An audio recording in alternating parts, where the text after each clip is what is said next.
Welcome to the Point. This week, we rebroadcast a special on the 50th anniversary of Gerald R. Ford becoming the President of the United States. It is a moment unreplicated in American history. In the next half hour, we'll look at how Ford went from being a member of Congress to the White House in just a matter of months, and how politicians of different parties could actually peacefully coexist, even develop relationships, to a look back with a noted historian and a bonus feature this morning with Susan Ford Bales. From Wood TV 8, this is a special presentation. Ford at 50. Extraordinary circumstances. Here's Rick Albin. Welcome to Ford at 50, Extraordinary Circumstances. It was 50 years ago today that Gerald R. Ford became the 38th President of the United States. The stormy path to the White House is something of political lore in this country. Never before or since has a president resigned, as Richard Nixon did just one day before Ford was sworn in. Jerry Ford had never run for the office of president, but he'd spent a lifetime preparing for just such a role. Here's a look to his rise in national political prominence. In 1949, a young Navy veteran named Gerald Ford arrived in Washington, D.C. to become a member of the U.S. House of Representatives. There he met at least two fellow members that would become both friends and mentors and become an important part of Ford's political life: Congressman John Kennedy and Congressman Richard Nixon. You and others know Ford was part of a new breed of congressmen who had served in World War II and did not believe the United States could turn away from international struggles that they had seen firsthand. He described himself as a moderate on domestic affairs, an internationalist in foreign affairs, and a conservative when it came to fiscal policy. From 1949 to 1973, Ford served in the U.S. House and rose to minority leader. He was part of many major events in the second half of the 20th century. He served on the House Appropriations Committee. Senator Lyndon Johnson tapped Ford to serve on the Select Committee on Astronautics and Space Exploration that was the precursor to NASA. He was the last surviving member of the Warren Commission that Johnson, then president, appointed him to look into the assassination of his old colleague and then President John Kennedy. All the while, Ford held one political aspiration. My total political ambition when I went to Washington was to become Speaker of the House of Representatives. I was a legislator. I loved being a legislator. And to sit in the Speaker's chair would have been the greatest accomplishment that I could imagine. But with the chances of Republicans taking the majority in the House in the 70s being very slim, Ford and his wife Betty had considered retiring after the 1974 congressional elections. He would have been done in 1976. History had other plans for Gerald R. Ford. Ford was a partisan, yes, but he also worked across the aisle and, as important, had the respect and trust of Republicans and Democrats. And that's partially why, when the country faced another major crisis, Congressman Ford was called on, and it would change the trajectory of his career and American history. From our archives, here is how I describe that moment looking back at it from 2005. The country overwhelmingly elected Richard Nixon to a second term in 1972, despite rumblings about something called Watergate. But by the end of the first year of Nixon's second term, trouble was brewing in the administration. Vice President Spiro Agnew resigned his office after pleading no contest to tax evasion charges stemming from his days as governor of Maryland. Nixon, by now feeling the heat from continual questions about the break-in at Democratic headquarters, needed someone beyond reproach to fill the position of vice president, someone who would be confirmed by Congress and know how to work with the House and Senate. Most of all, Nixon needed an honest man. So President Nixon called on his old friend Jerry Ford. Not to be the new vice president, at least not immediately. He asked Ford to talk to his colleagues and determine who the best person for the job would be. Here at the Ford Museum is the tally sheet, the result of those conversations. And the list contains some names that have been very influential in American politics. Names like George Bush, Don Rumsfeld, Ronald Reagan. But in the end, it was Gerald Ford who most appealed to Congress and to Nixon. As I said, that was from 2005, but years later, noted presidential historian and author Richard Norton Smith, who you'll hear from later in this program, gave us some insights on how then Congressman Ford may have had a heads up on some stormy waters lying ahead for the administration. Gerald Ford was told in detail about Agnew's problems at least 6 months earlier than he ever acknowledged publicly. And from the beginning, he could see Agnew going down, and he could see himself replacing Agnew. Ford was a much more ambitious figure. Keep in mind the displays that I mentioned from here at the Ford Museum were nearly 20 years ago, and they update all the time, so don't expect to find them there now. But you will find new exhibits that look at and examine that extraordinary time. Now back to our report from 2005. Raise your right hand, Mr. Ford, and place your hand on the Bible. After an exhaustive background search and confirmation hearing, Ford was sworn in as vice president on December 6, 1973. Just 9 months after being sworn in as vice president, Gerald Ford was about to once again have a front row seat for one of the most dramatic moments in the history of the country. The president's personal secretary repeated again that she was responsible for... In the summer of 1974, the news was all about Watergate, secret tapes, cover-ups, and impeachment. Richard Nixon told the country that he was not a crook. But despite his protestations, investigators, Congress, and the country did not believe him. I shall resign the presidency effective at noon tomorrow. On August 9, 1974, Richard Nixon resigned the office of president. And Gerald R. Ford, the fiscally conservative, socially moderate Michigan congressman who had been called on before in times of national distress, became the 38th President of the United States. So help me God. Congratulations, Mr. President. In that job, he was charged with healing a nation disillusioned about the assassination of a young, popular president, an unpopular war, and a government that lied to them, and a president who didn't play by the rules. I believe that truth is the glue that holds government together. Not only our government, but civilization itself. That bond, though stained, is unbroken at home and abroad. In all my public and private acts as your president, I expect to follow my instincts of openness and candor with full confidence that honesty is always the best policy in the end. My fellow Americans, our long national nightmare is over. For President Ford, there were no easy decisions. Pursuant to the pardon power conferred upon me by Article 2. Pardoning Nixon a month after taking office raised the ire of millions. Some of their less than flattering letters and telegrams are at the Ford Museum, and they show just how unpopular the decision was. From a political perspective, it may well have been the end of Ford's career. Still, he believed that in order for the nation to move beyond the pain, Watergate must be put in the past. For that decision and others, much later in life, Ford was awarded the Profiles in Courage Award, given in the name of former President John Kennedy.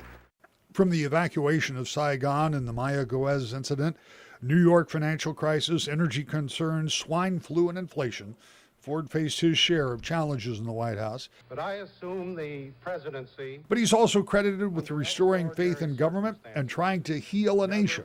No small feat in 1974.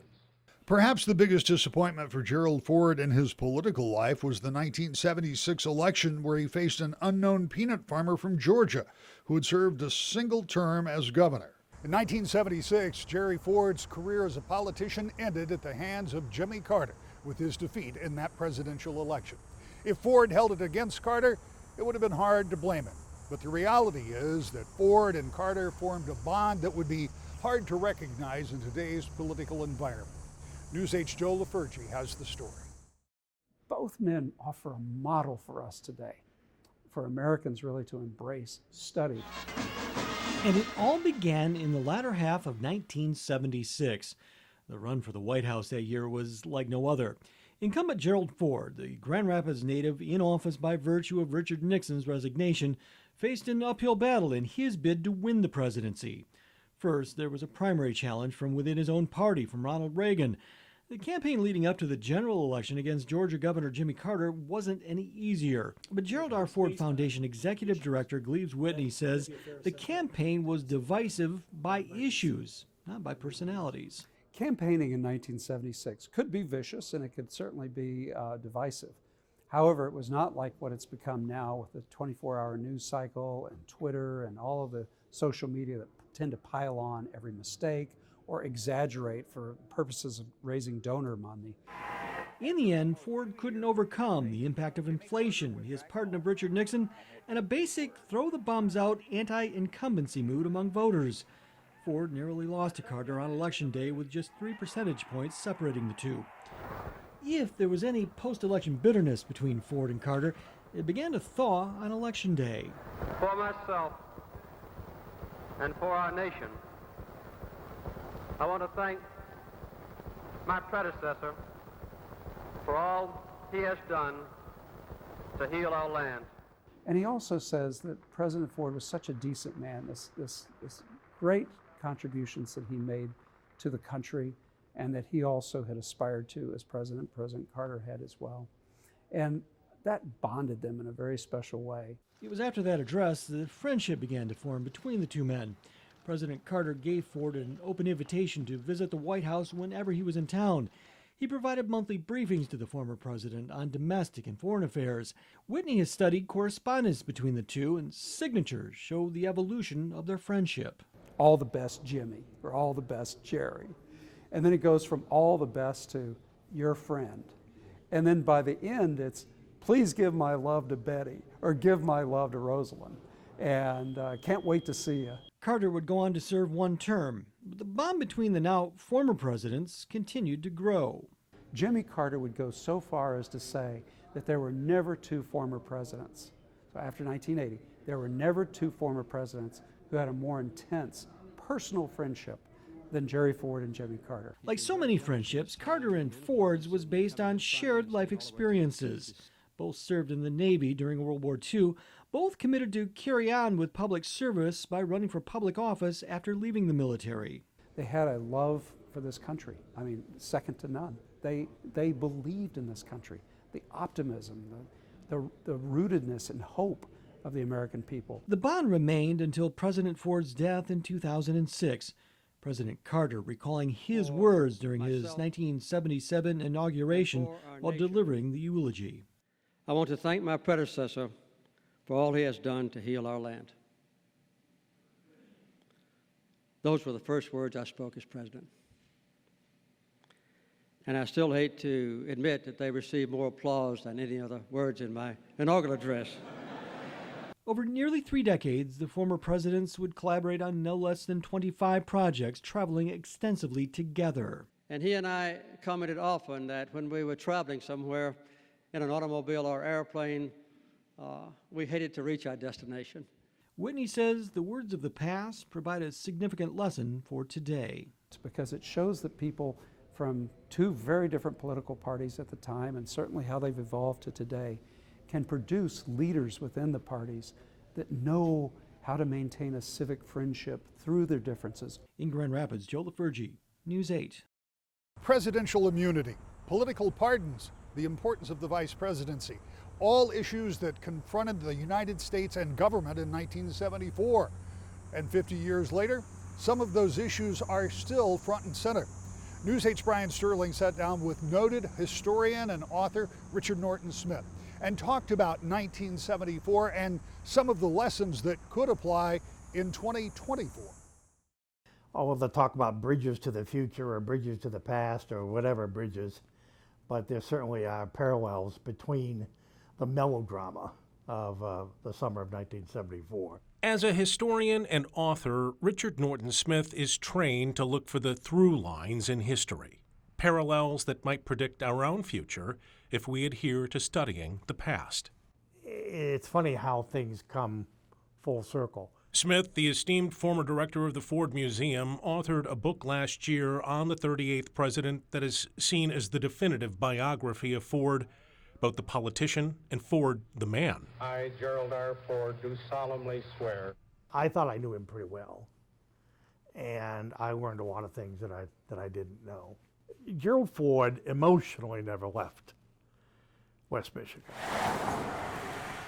Smith says it was President Ford's West Michigan upbringing, the boy who excelled at sports, the Eagle Scout, the Midwestern values that informed his presidency in ways that are still being dissected. Smith specifically pointing to the controversial pardon of President Richard Nixon as a decision emblematic of who the man was and how he led. That I cannot rely upon public opinion polls to tell me what is right. The only way that he could get rid of Nixon, not to forgive Nixon, but to forget Nixon, was to pardon him. There's a moral element to the presidency that ultimately transcends the purely short-term political one. And sooner or later, successful presidents, good presidents, whether they get reelected or not, decide that for themselves. And that was Ford's, in effect, moment of truth. Here we are 50 years later, and we're rewriting the script. Smith spent a decade researching, writing, and working on the Ford biography, sitting at a desk overlooking the Ford burial site at the museum downtown. I wrote the Ford book on that desk, and that desk is placed in front of the window that overlooks the Ford gravesite. And at least during that part of the year when the trees don't block it, that's what I can see. So, you know, I suppose there is that psychic connection in some ways. There was never any doubt that at the end of his life, he would be brought back to Grand Rapids.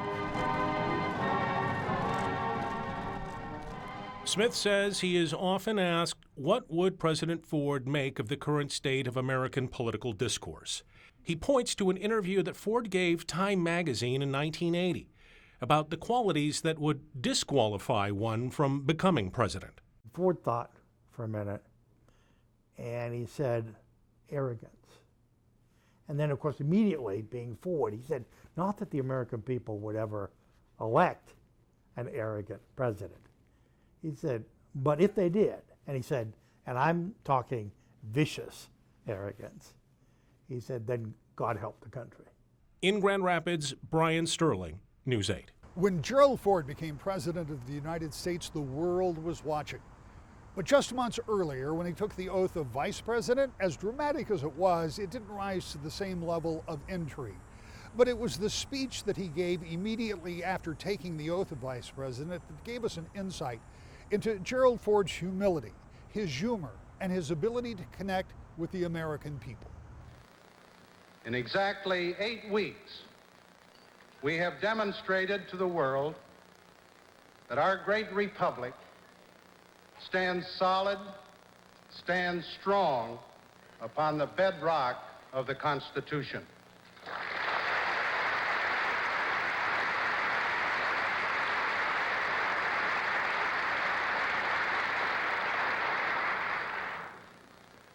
I'm a Ford, not a Lincoln.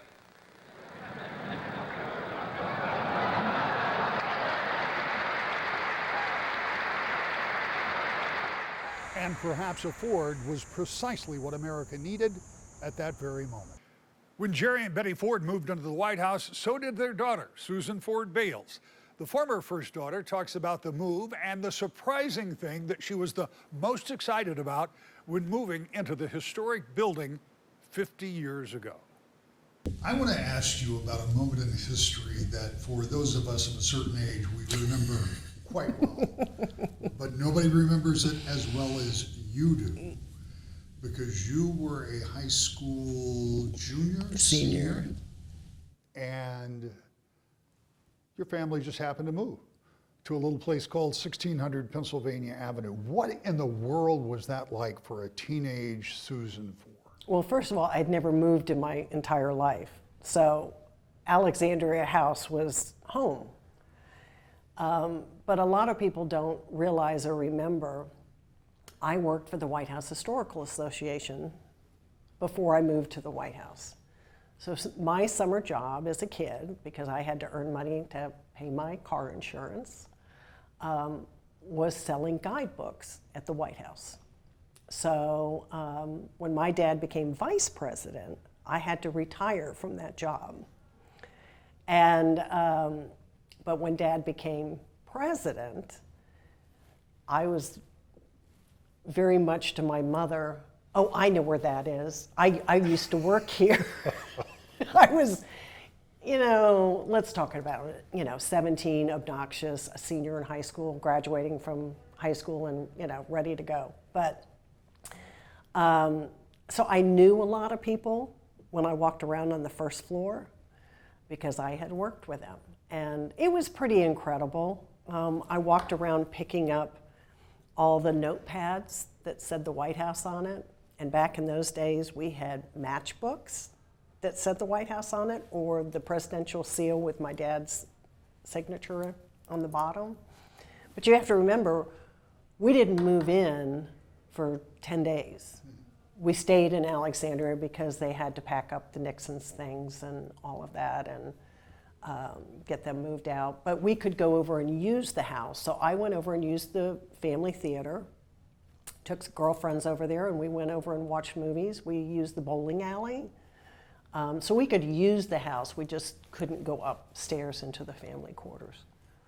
When you talk about that 10-day period, and I knew that there was a gap, but now it dawns on me that that must have been quite a security detail that moved out to Alexandria. I mean, your father had been vice president. And he had Secret Service then. Now, my mother didn't have Secret Service when he was vice president. So my dad kept his driver for her. His name was Frazier, Richard Frazier, and he drove Mother. I got security before my mother got security when my dad was vice president because I had a threat against me from the SLA. So the SLA kidnapped Patty Hearst. Right. This is, decades ago. And it just said the vice president's daughter. It didn't say my name, so there was confusion of was it the Agnew's daughter, because they also had a daughter, or was it me? And so we both got security. Really messed up my social life. Well, Big time. Big time. As I can imagine it might. As a junior in high school, I mean, come on. Right. But the other part of that is, did you understand the gravity of what you and your family were going to? I realize you were 17, but that was a moment that is crystallized for so many Americans because it had never happened before, it has never happened since, and the lasting legacy of your father would have been impossible to know at that moment. Were you ever like walking down one of the hallways in the White House and going, wow, this is pretty remarkable? Because I was 17, the biggest excitement that I had was I was not going to have to share a bathroom with my brothers. Thanks to Susan, as well as News 8's Joe LaFurgey and Brian Sterling for contributing to the special. And thank you for watching. We'll see you next week. To the point.